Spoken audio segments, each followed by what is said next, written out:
Hello नमस्कार दोस्तों, आप लोगों का अपना यूट्यूब चैनल रोजगार 7590 में स्वागत है। आज आप लोगों को बताने वाले हैं रेलवे का ऑफिशियल जवाब आ गया है। जो आप लोग रेलवे रिफॉर्म ट्विटर हैंडल पे ट्वीट कर रहे थे, अपनी बातों को सरकार तक, रेलवे भर्ती बोर्ड तक, रेल मंत्री तक पहुंचाने की कोशिश कर रहे थे, तो इस पर रेलवे तुरंत जवाब दे दिया है। इसके बारे में आपको पूरी जानकारी प्रोवाइड कराने वाले। तो जितने लोग चैनल पर पहली बार आएंगे तो चैनल को सब्सक्राइब कर लीजिएगा, वीडियो को लाइक शेयर कर दीजिएगा। तो देखिए रेलवे जवाब में क्या दिया है, आप लोगों को पूरी डिटेल से जानकारी दे देते हैं, क्योंकि आप लोगों की जो 5 बड़ी मांगें थी उसमें से कौन कौन सी जो आप लोगों की मांग थी उसमें से रेलवे स्वीकार कर रहा है। तो इसके बारे में आपको पूरे डिटेल से बताने वाले हैं। तो सबसे पहले आप लोग देख पा रहे होंगे कि यहाँ बताया गया है, बड़े स्तर पर भर्ती मुहिम रेलवे में पहली तिमाही में 9,000 नौकरियाँ दी। वित्तीय वर्ष 2025-26 में 50,000 नौकरियां देने की योजना। तो और यहाँ पे आप लोग सबसे इम्पोर्टेंट यहाँ पे देख पा रहे होंगे कि 2024 से 1.08 लाख रिक्तियों की घोषणा की गई। वित्तीय वर्ष 2026-27 में 50,000 नियुक्तियाँ की जाएंगी। और यहाँ पे बताया जा रहा है, निष्पक्ष परीक्षा सूचित करने के लिए रेलवे परीक्षार्थी के प्रमाणीकरण के लिए आधार का उपयोग किया जा रहा है और इलेक्ट्रॉनिक उपकरणों के माध्यम से नकल करने की गुंजाइश को ख़त्म करने के लिए जैमर का उपयोग किया जा रहा है। तो इसमें देखिए सब कुछ बताया जा रहा है कि जो ग्रुप डी की भर्ती हो या एलपी टेक्नीशियन की भर्ती हो, सभी में जो नकल हो रही थी उसको रोकने के लिए इसमें जैमर का उपयोग किया जा रहा है। जो इलेक्ट्रिकल जो वॉइस डिवाइस होती है जिसके थ्रू नकल की करते हैं छात्र, तो इन सभी को रोकने के लिए सभी मुहिम चलाई जा रही है। और रेलवे बता रहा है कि देखिए क्या क्या इसमें वैकेंसियाँ कितनी आई हैं उसके बारे में सब कुछ बता रहा है। तो लेकिन इसमें आप लोगों के लिए कोई बदलाव अभी किया नहीं गया है। तो देखिए सबसे पहले आपको बता दें कि जो इसमें समस्याएं आप लोगों की है, देखिए इसमें समस्या सुनने के लिए तो रेलवे बोल रहा है कि हमें ये भर्तियाँ इस साल में निकाले हैं और इस तरीके से हम नकल को रोकने की कोशिश कर रहे हैं। और तो देखिए जो मेन इंपॉर्टेंट है, वैकेंसी को बढ़ाना, वेटिंग लिस्ट को जारी करना, तो वेटिंग लिस्ट के बारे में इसमें कोई जिक्र नहीं किया गया। और दूसरी चीज़ें आप लोग देख पा रहे होंगे कि हाँ, इसलिए ये बता रहे हैं कि हम इतनी वैकेंसियाँ करा रहे हैं कि देखिए ये बता रहे हैं कि 2024 में हम 1.08 लाख मतलब वैकेंसियाँ 1,08,000 टोटल वैकेंसी है। जैसे LP technician, group D, NTPC, RRB, JE और जो मेडिकल की वैकेंसियाँ थी, तो सभी को ऐड करके इन्होंने बताया है कि 1,08,000 टोटल वैकेंसियाँ करा रहे हैं। और जो 25-26 की वैकेंसियाँ हैं, यहाँ पे आप लोग देख पा रहे होंगे कि 50,000 वैकेंसियाँ कराई जाएंगी। और फिर यहाँ पे 26-27 में देखिए यहाँ पे बताया जा रहा है कि फिर 50,000 वैकेंसियाँ कराएंगी। तो इस तरीके से ये लोग बता रहे हैं कि हम हर साल वैकेंसियाँ कराएंगे 50,000। तो आप लोग सोचिए कि एलपी की और टेक्नीशियन की 9,000 और 6,000 इस तरीके से वैकेंसियाँ आ जा रही हैं, तो ये सभी उसी 50,000 में काउंट होंगी। और उसी 50,000 में से इनको माइनस करके आप लोग सोचिए कि फिर ग्रुप डी की जो वैकेंसी आएगी वो 20 से 25,000 ही आएगी। तो इतने कम और सीटें होती जाएंगी, तो आपके लिए काफ़ी नुकसान है। आप लोग इसी तरीके से ट्विटर कैंपेन पे और भी मुद्दे इसी तरीके से बनाए रखें जब तक वैकेंसी इंक्रीज नहीं हो जाती, क्योंकि आपके लिए सबसे बड़ी समस्या है कि वेटिंग लिस्ट जारी करना और एग्ज़ाम सेंटर को नज़दीक करने के लिए उन्होंने कहा है कि हम कोशिश कर रहे हैं एग्ज़ाम सेंटर नज़दीक करने के लिए। लेकिन उन्होंने ग्रुप डी की भर्ती के बारे में नहीं बताया है कि हम भर्ती को क्यों नहीं बढ़ा रहे हैं या कितने पद खाली हैं, और इस तरीके से अभी कोई जवाब नहीं आया है। लेकिन ये और भी नोटिस बड़ी थी जिसमें और भी जिक्र किया गया था, लेकिन जो मेन आप लोगों के लिए था इसलिए मैंने इसको दिखाया कि देखिए रेलवे जो है वैकेंसी बढ़ाने के मूड में नहीं लग रहा है, क्योंकि यहाँ पे डाटा बता रहा है कि 24 में हमने इतनी वैकेंसियाँ कराई और 25-26 में हम कितने वैकेंसियाँ 50,000 यहाँ पे देख पा रहे होंगे।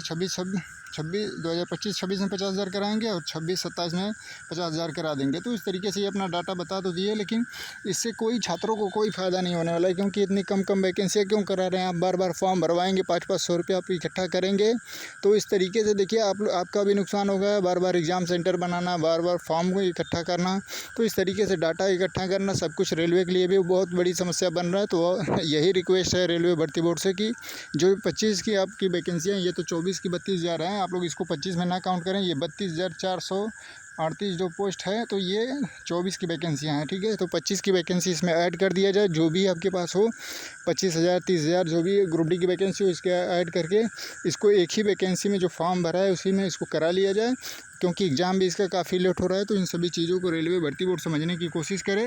और ये बार बार हम लोग रिक्वेस्ट भी कर रहे हैं कि जल्द से जल्द ग्रुप डी का इसी में ऐड करके वैकेंसी का एक ही में एग्ज़ाम करा लिया जाए। और इसके बाद जो वैकेंसियाँ दे तो एसएससी की जिस तरीके से देता है कि इस महीने में हम नोटिफिकेशन देंगे, इस महीने में टेस्ट कराएंगे, यानी सीबीटी एग्ज़ाम कराएंगे, फिर फिजिकल कराएंगे। जो भी प्रक्रिया होती है वो अपना पूरा मंथली वाइज कैलेंडर देते हैं। तो उस तरीके से रेलवे दे और वेटिंग लिस्ट को जल्द से जल्द जारी करे और सेंटर जो होता है ये काफ़ी नज़दीक रखे।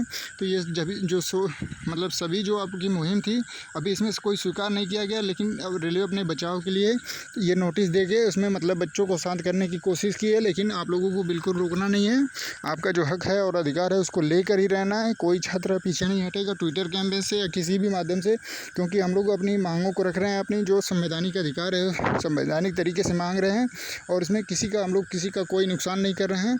तो देखिए जो अपडेट आई थी ये नोटिस, इसलिए सबसे पहले आप लोगों को बता रहे हैं रोज़गार 7590 यूट्यूब चैनल के माध्यम से। तो इस तरीके से जो भी आपको वैकेंसी या रिलेटेड रेलवे से रिलेटेड कोई भी अपडेट आती रहेगी तो सबसे पहले आपको रोज़गार 7590 पे देखने को मिलेगा।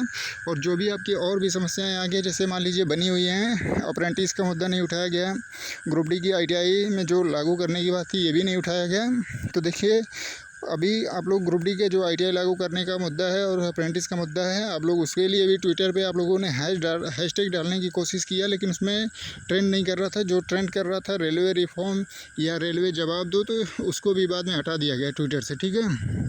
तो आप लोग सोचिए कि अगर आपका ट्रेंड पे आ रहा है तो फिर आपको उसको वहाँ से डिलीट करा दिया जा रहा है या ऐसे अन्य तरीके से उसको वहाँ से ख़त्म कर दिया जा रहा है। तो आप सभी छात्रों से निवेदन है कि आप लोग अपनी एकता और इसी तरीके से मजबूती बना के रखें। आप लोगों को बिल्कुल पीछे नहीं हटना है और आपकी जीत 100% पक्की होने वाली है, ठीक है।